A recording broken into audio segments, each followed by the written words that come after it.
बच्चों, आज के इस वीडियो में आपका बहुत बहुत स्वागत है। मैं आपको पुनरावृत्ति करा रही हूँ। पाठ 5 पद्यखंड पर्वत प्रदेश में पावस, यानी पहाड़ों पर होने वाली वर्षा का सौंदर्य वर्णन। उसके पीछे पंत जी की जो भावना है वो भावना ये है कि पंत जी उत्तराखंड के अल्मोड़ा जिले के जन्मे हुए थे और बचपन से ही पहाड़ों पर रहते हुए पहाड़ों पर ही जीवन व्यतीत करने के कारण वहाँ के सौंदर्य को उन्होंने भरपूर देखा था और उसकी वजह से पर्वतों के प्रति प्रेम, झरनों के प्रति एक राग और वहाँ के वृक्षों, वहाँ के फूलों, वहाँ के वादियों की जो आवाज़ें थी उनमें भी एक सौंदर्य ढूंढा करते थे। घंटों घंटों खुले आकाश के नीचे बैठकर इस सौंदर्य को देखने वाले पंत जी प्रकृति के सुकुमार कवि थे और यही कारण है कि प्राकृतिक सौंदर्य को उन्होंने प्रकृति की तरह न देखकर मानवीकरण करके उसके स्वरूप को हमेशा देखा है और उनकी कविताओं में ये मानवीकरण का जो चित्र है वो बहुत सुंदर ढंग से व्यंजित है, दिखाई पड़ता है। विभिन्न अलंकारों और भाषा की सुंदरता, तत्सम शब्दों के भरमार के साथ ये सुंदरता बिल्कुल अनुपम लगती है। तो पर्वत प्रदेश में पावस ऋतु का वर्णन करते हुए कवि ने ये बताया है कि पर्वत प्रदेश पर पावस ऋतु जब आती है तो प्रकृति जो है अपने स्वरूप को प्रतिपल परिवर्तित करती रहती है, यानी हर क्षण उस प्रकृति का जो स्वरूप है वो कुछ अदला बदला सा दिखाई देता है। इस क्षण में जो है वो अगले क्षण में नहीं होगा, तो हर पल उसके स्वरूप में कुछ न कुछ बदलाव आता रहता है। और पर्वत श्रृंखलाओं को ये कहा है कि पर्वत श्रृंखलाएं कैसी लगती हैं, जैसे वो गोलाकार रूप में धरती के चारों ओर फैली हों और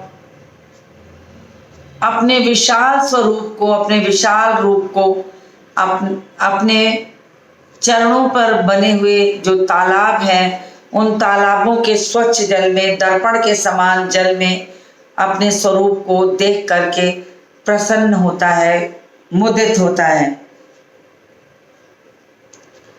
और पहाड़ों का जो विशाल स्वरूप है वो बिल्कुल ऐसा होता है कि जिसके सौंदर्य को देखा जाए तो वहाँ पर जो वृक्ष हैं, जो फूल हैं, उन्हीं के माध्यम से वर्णन किया जाता है।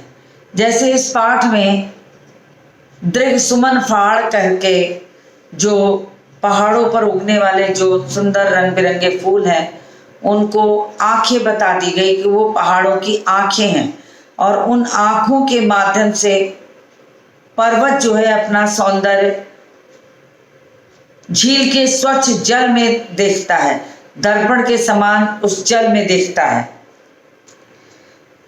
और पर्वतों से निकलने वाले जो झरने होते हैं उन झरनों में भी ऐसा लगता है कि वे झरनों से पानी की आवाजें नहीं आती, बल्कि प्रकृति का जो स्वरूप है उसी की यश गाथा गाते हुए से वो झरने प्रतीत होते हैं। तो अगले पैराग्राफ में कवि ने कहा है, गिर का गौरव गाकर झरझर। पर्वतों की यश गाथा को अपने विशाल स्वरूप से झरझर झरते जो झरने हैं अपने जल के स्वरूप से उनकी यश गाथा जो शोर आता है वो शोर नहीं है, बल्कि ऐसा लगता है जैसे कि वो पहाड़ों की यश गाथा का गान कर रहे हैं। और वो यश गाथा ऐसी है कि जिसको सुनकर मन मतवाला हो जाता है और नस नस जैसे उत्तेजना से भर जाता है, उस पूरा शरीर जो होता है उसके रोमांचित हो उठता है। कहने का तात्पर्य ये है कि पहाड़ी स्थानों का जो सौंदर्य है वो सौंदर्य मन को मतवाला कर देता है और मन को मतवाला करके वो उस सौंदर्य को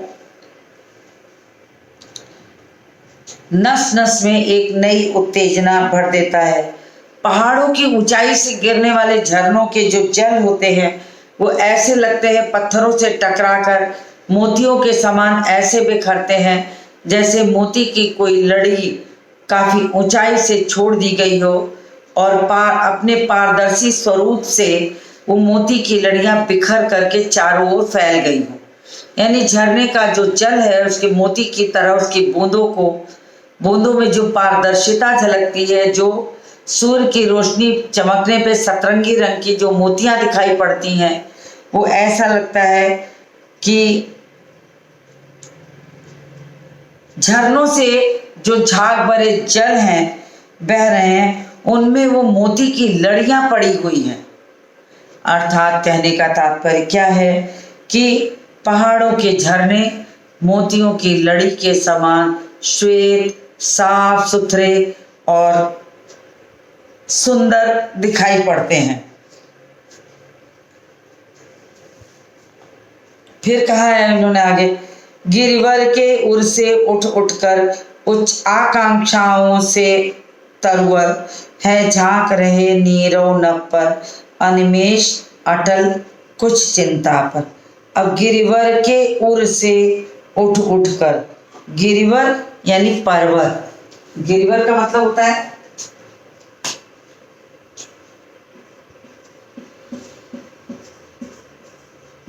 गिरिवर का मतलब है पर्वत, उर का तात्पर्य होता है हृदय।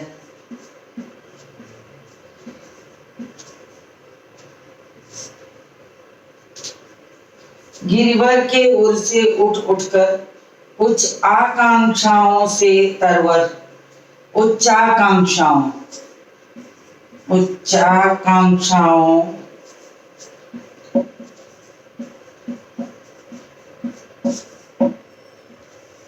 उच्चाकांक्षाओं ऊंची इच्छा, ये उच्च और आकांक्षा यानी ऊंची ऊंची इच्छाएं, ऊंची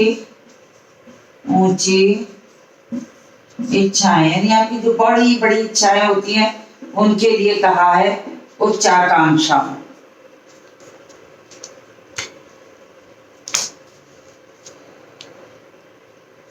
गिरिवर के उर से उठ उठकर उच्चाकांक्षाओं से तरवर हैं झांक रहे नीरव नभ पर अनिमेष अटल कुछ चिंता पर। अब पहाड़ों पर बड़े ऊंचे ऊंचे से वृक्ष होते हैं, सीधे लंबे निकले हुए, और जब कभी आप इन पहाड़ों के वृक्षों को काफी दूरी से देखेंगे तो ऐसा लगेगा जैसे ये ऊंचे ऊंचे जो वृक्ष हैं वो कैसे लगते हैं, जैसे पहाड़ों के हृदय से वो निकले हों और अपनी ऊंची ऊंची इच्छाओं को लेकर ये जो वृक्ष हैं वो आसमान छू रहे हैं, आसमान छूती इच्छाओं को लेकर वो आकाश को बिल्कुल चूमने के लिए तैयार हैं, खड़े हैं झांक रहे नीरो नभ पर। नीरो मतलब शांत,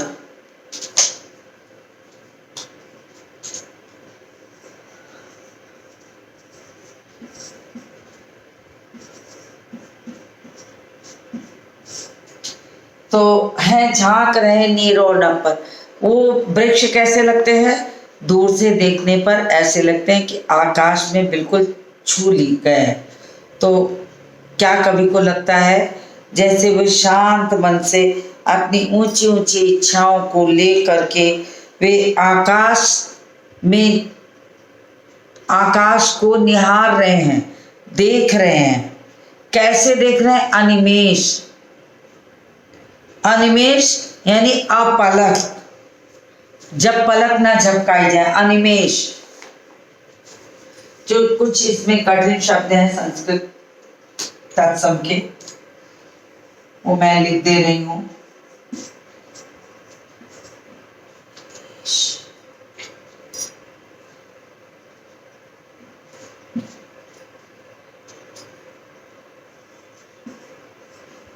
यानी अपलक, पलक बिना गिराए, एकटक जिसको हम कहते हैं। अटल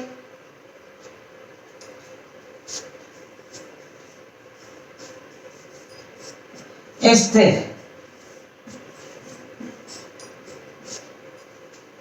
अब पेड़ कैसे लगते हैं? जैसे बिल्कुल अपलक आकाश की शांति को, आकाश की नीरवता को बिल्कुल वो अपलक स्थिर होकर देख रहे हैं। यानी कवि ने पहाड़ों पर निकले हुए जो वृक्ष हैं, उन वृक्षों के सौंदर्य को देखते हुए ये कहा है कि जैसे ये वृक्ष अपनी ऊंची ऊंची इच्छाओं को लेकर आकाश मंडल को छूने के लिए एकदम सीधे, आकाश को चूमने के लिए एकदम सीधे होकर के आसमान की ऊंचाइयों को छू रहे हैं और झांक रहे हैं नीरों नभ पर। और वो क्या कर रहे हैं?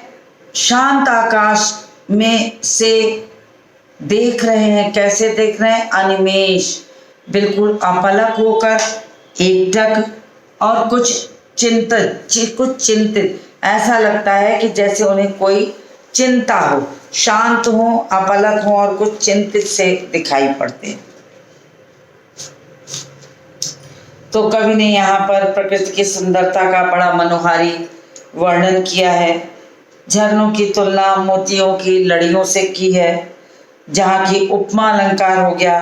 गिर का गौरव गाकर, कल मैंने बता दिया था कि गवर्ण की आवृत्ति के कारण यहाँ पर अनुप्रास अलंकार है। झाग भरे निर्जन में छवर्ण की आवृत्ति है, अनुप्रास है। नस नस और उठ उठकर, कल ये भी मैंने बताया था कि पुनरुक्ति प्रकाश अलंकार है। गौरव गाना, वृक्षों द्वारा आकाश में झांकना और चिंता करना वास्तव में ये मानवों का काम है। तो यहाँ पर कवि ने इसे मानवीकरण कर दिया है, मानवीकरण अलंकार है। खड़ी बोली में तत्सम शब्दों का भरपूर प्रयोग किया गया है, सुंदर समायोजन किया गया है।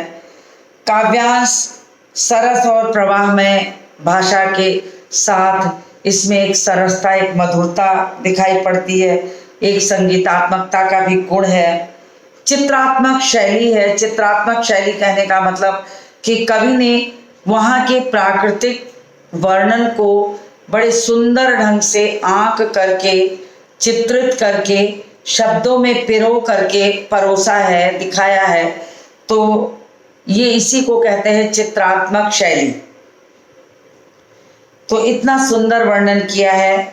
अब इसका जो आखिरी वाला अनुच्छेद है, मैं उसे पढ़ाने चल रही हूँ कि अब आखिरी अनुच्छेद में ये माना है कवि ने कि जैसे वातावरण में वर्षा होने के बाद, पावस ऋतु में वर्षा होने के बाद वातावरण में चारों ओर कोहरा जो है वो घेर लिया है और उसके कोहरे के घेर लेने के कारण वहाँ पर जो चीज़ें हैं वो दिखाई नहीं पड़ती हैं और कैसा प्रतीत होता है, कैसा दिखाई पड़ता है, उसका वर्णन यहाँ पर कवि ने किया है। उड़ गया अचानक लो भूधर। अब उड़ गया अचानक लो भूधर, भूधर का मतलब पर्वत।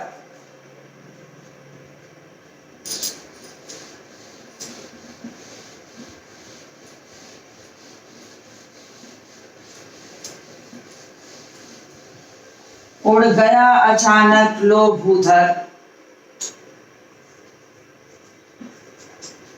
भूधर का तात्पर्य है पर्वत। उड़ गया अचानक लो भूधर, फड़का अपार पारद के पर। अब यहाँ पर मानवीकरण करके कवि ने कहा है कि पारद के पर यानी बादल के पंख। एक शब्द और लिख दो, पारद के पर का मतलब पंख, तो बादल के पंख, और पारद मतलब बादल, बादल के पंख।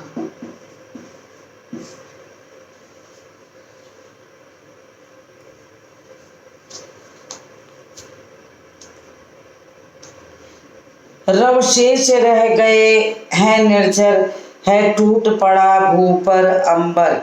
अब इन्होंने कहा है कि उड़ गया अचानक लो भूधर। अब वातावरण में चारों ओर कुहासा छा गया, उस कुहासे में इतना धुएं जैसा वातावरण हो गया है कि चारों ओर की कोई भी चीज वहां कवि को दिखाई नहीं पड़ रही, तो कवि ने कल्पना की है कि जो पर्वत श्रृंखलाएं मेखलाकार पर्वत अपार जो उन्होंने पहले वाले पद्यांश में कहा है, वो अचानक उस कुहासे के भीतर कहीं गायब हो गया, अर्थात कवि को दिखाई नहीं पड़ रहा। तो कवि ने ये माना कि उड़ गया अचानक लो भूधर, भूधर कहीं उड़ गया। कैसे उड़ गया? पारद के पर लगाकर, बादलों के पंख लगा करके वे कहीं उड़ गया, दूर निकल गया। पारद के पर यानी बादलों के पंख लगा करके भूधर जो है वो उड़ गया। उड़ने का करके उन्होंने मानवीकरण कर दिया है, कल्पना की है। रव शेष रह गए हैं निर्झर, रव शेष रह गए, सिर्फ क्या हुआ? आवाजें सुनाई पड़ रही। कुहासा वातावरण में इतना छा गया है कि वहां पर कुछ भी दिखाई नहीं पड़ रहा। कवि को ये लगता है कि चारों ओर से पहाड़ जो थे वे बादलों के पंख लगाकर कहीं उड़ गए हैं और दूर से कहीं सिर्फ झरनों की आवाज सुनाई पड़ रही है। रव शेष रह गए। रव का मतलब हो गया कण के लिए कहा जा सकता है, रव शेष रह गए।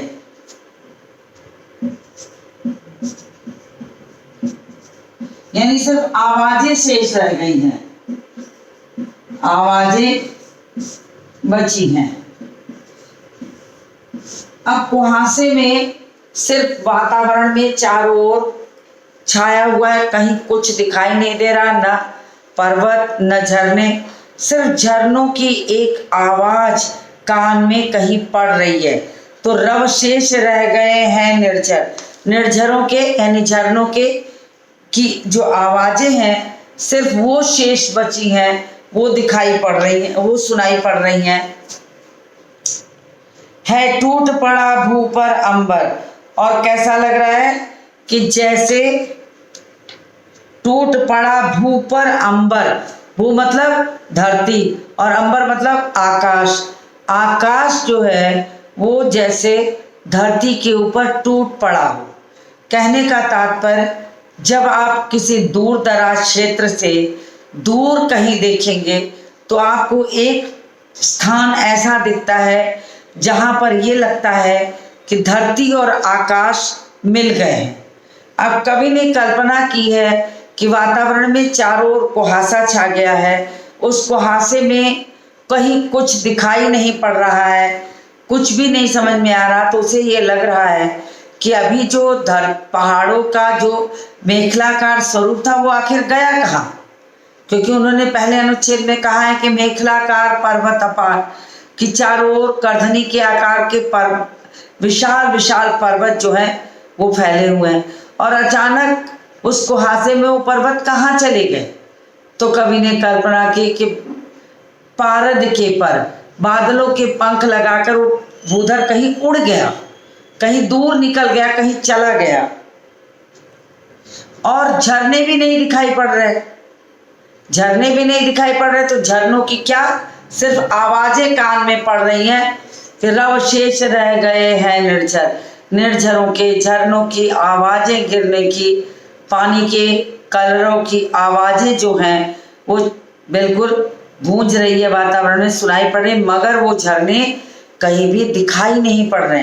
अर्थात वातावरण जो पूरा है वो कुहासे से, धुएं से चारों ओर भर गया है।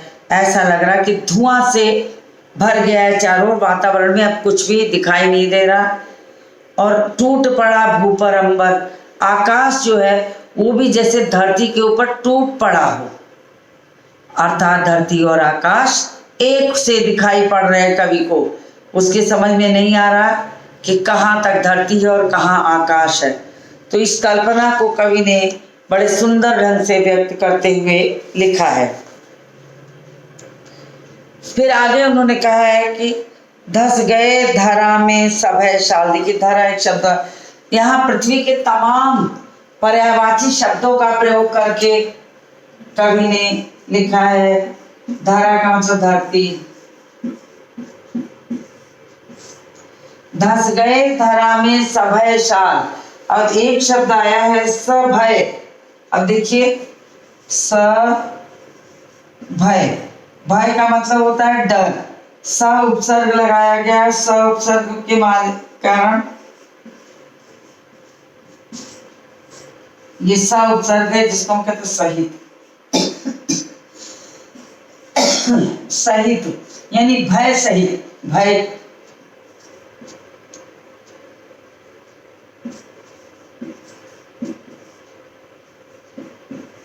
जो शाम के वृक्ष हैं वो डर गए हैं बिल्कुल चारों ओर। तो कवि ने कहा धस गए धरा में सभय शाल। जो शाल के वृक्ष हैं वो वर्षा की भीषणता को देखकर इतने व्याकुल हो गए हैं, इतने डर गए हैं कि उनको ऐसा लग रहा, और वो दिखाई नहीं पड़ रहे हैं, क्योंकि कवि ने पहले ही कहा है कि उड़ गया अचानक लो भूधर। जो पर्वत है वो दिखाई नहीं पड़ रहा, चारों ओर पूरा वातावरण में कुहासा हो गया है, धुआं धुआं भर गया है, पहाड़ दिखाई नहीं पड़ रहे हैं, वहां की कोई भी चीज नहीं दिखाई पड़ रही, सिर्फ सुनाई क्या पड़ा, रव शेष रह गए हैं निर्जर। निर्जरों के झरनों की आवाजें सुनाई पड़ रही हैं। तो कवि को क्या लगता है, जो शाल के बड़े बड़े वृक्ष पहाड़ों पर थे वो भी नहीं दिखाई पड़ रहे हैं। अब कवि ने शाल के वृक्षों की कल्पना क्या की है कि वर्षा की भीषणता को देखकर वे डर गए हैं, और डर कर क्या किए हैं, धरती में धस गए हैं। धस गए धरा में सभय शाल। शाल के वृक्ष जो हैं धरती में धस गए हैं। उड़ रहा धुआं जल गया ताल। और जो वातावरण में धुआं दिखाई पड़ रहा है वो धुआं कहाँ है, तालाब के जलने के कारण उठ रहा है। जिस तालाब को पहले अनुच्छेद में कवि ने कहा है कि जिसके चरणों में पला ताल, उस तालाब से धुआं निकल रहा है, यानी तालाब जल गया है, और जलने के कारण उससे जो धुआं निकल रहा है वो पूरे वातावरण को घेर लिया है। तो कवि ने कहा उठ रहा धुआं जल गया ताल। जो धुआं है वो उठ करके पूरे वातावरण को, पूरी प्रकृति को ऐसे घेर लिया है कि वो पूरे कुहासे को, यहाँ ये माना है कवि ने कि वो तालाब जल रहा है और जलने से धुआं निकल, जैसे कोई चीज जलती है तो उसमें धुआं निकलता है, और धुएं को अगर किसी बंद जगह में रख दीजिए, मान लीजिए एक कमरे में कोई चीज जला दी जाए और कमरा बंद कर दिया जाए, तो कमरे में पूरा धुआं धुआं वातावरण हो जाए, और आप दरवाजा खोलेंगे तो पल भर के बाद आपको उसमें कुछ भी दिखाई नहीं देगा उस धुएं के कारण। तो ठीक ऐसी ही चीज की कल्पना करके कवि ने ये माना कि जो पर्वत के चरणों में पला हुआ ताल कहा है कवि ने पहले अनुच्छेद में, उस तालाब, वो तालाब जलने लगा है, और जलने के कारण उससे धुआं निकल रहा है, और वो धुआं पूरे वातावरण को घेर लिया है। अर्थात कुहासे के वातावरण का कवि ने यहाँ वर्णन किया है। प्रकृति में चारों ओर कुहासा छाया है, लेकिन उसे कुहासा न कह के उन्होंने कहा कि तालाब जल रहा है, उससे धुआं निकला है। ये है कवि की कल्पना। और उस धुएं के वातावरण में सारी चीजें जो है अंतर्ध्यान हो गई, गुम हो गई हैं, कुछ पता नहीं लग रही कहाँ चली गई। तो कवि ने अनुमान किया कि पेड़ जो है वो बादलों के, पर्वत जो है वो बादलों के पंख लगाकर कहीं उड़ गए हैं। उड़ गया अचानक लो भूधर। तो पेड़ जो है बादलों के पंख लगाकर उड़ गए हैं। फड़का अपार पारद के पर, बादलों के पंख फड़का करके, लगा करके कहीं दूर उड़ गए हैं।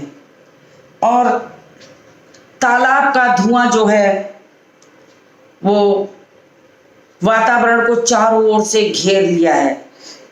अब कवि को ये समझ में नहीं आ रहा है कि वो कुहासा है या तालाब में लगी हुई आग का धुआं है, बस ये है कि वहां की कोई भी चीज दिखाई नहीं पड़ रही है, बिल्कुल भी दिखाई नहीं पड़ रही। बस कवि को ये लगता है कि वहां पर जो चीजें थी वो बादलों के पंख लगाकर कहीं उड़ गई हैं। यानी वर्षा की भीषणता का वर्णन कवि ने अनेक रूपों में किया है। कहीं उन्होंने ये माना कि तालाब में आग लग गई, उसके धुआं से पूरा वातावरण घिर गया है। कभी उन्हें लग रहा है कि कुहासे से पूरा वातावरण भर गया है, तो बादलों के पंख लगाकर भूधर जो है, पहाड़ जो है वो कहीं उड़ गए हैं। वहाँ से चले गए हैं। और शाल के जो बड़े बड़े वृक्ष हैं वो भी वर्षा की भीषणता को देखकर दिखाई तो पड़ नहीं रहे, तो कवि ने कल्पना की कि डर कर वो धरती में समा गए हैं। धस गए धरा में सभय शाल, शाल के जो वृक्ष हैं वो डर करके, सब है भय से के कारण डर करके इस भीषणता को, वर्षा की भीषणता को देखकर वो डर कर धरती में समा गए हैं।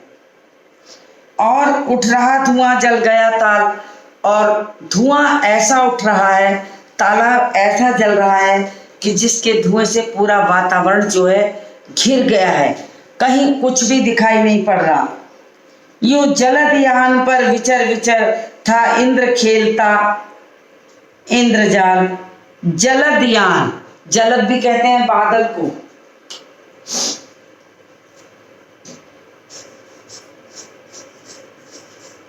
जलद यान, जलद मतलब होता है बादल, और यान का मतलब होता है सवारी। यान का मतलब सवारी। तो कवि ने कहा कि यूं जलद यान पर विचर विचर था इंद्र खेलता इंद्रजाल। तो ऐसा लग रहा, अब कवि को क्या लगा कि कहीं ऐसा तो नहीं कि इंद्र भगवान जो वर्षा के देवता कहलाते हैं, उन्होंने ये ठान लिया है कि बादलों की सवारी कर कर के, घूम घूम करके चारों ओर कोई जादुई खेल दिखाएंगे। तो कवि की ये भी कल्पना अतुलनीय है, अनुपम है। उन्होंने ये माना कि इंद्र भगवान जो वर्षा के देवता हैं, वे बादलों की सवारी करके कोई जादुई खेल दिखा रहे हैं।